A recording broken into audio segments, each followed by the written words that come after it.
Make $5,000 to $10,000 as a real estate agent and investing in people to buy their first homes. I'm a real estate agent, right? I have a friend. Her name is Ashley. She wants to buy her first home. She doesn't have a job. She doesn't file taxes. She doesn't have any money.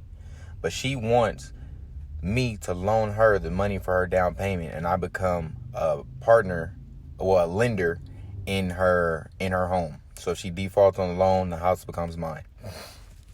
How this can work? I'm a real estate agent, right? How I can protect myself? I can give her the 3.5% that she needs for her down payment. She can have her mom give her the 3.5% as a gift. It came from a gift. Doesn't have to disclaim who, just a gift. She files taxes. She uses me as her real estate agent. I can act as a dual real estate agent for both sides, buyer and seller. Therefore, I'll make 4.5% to 5% on the deal. If I just act as the buyer's agent, I'll make anywhere from 2.5% to 3.5%, depending on how agents communicate. This is how you make the $5,000 to $10,000.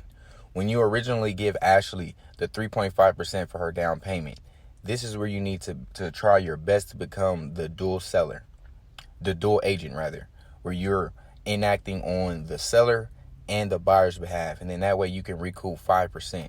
So then out of the gate, you already make 1.5% on the transaction.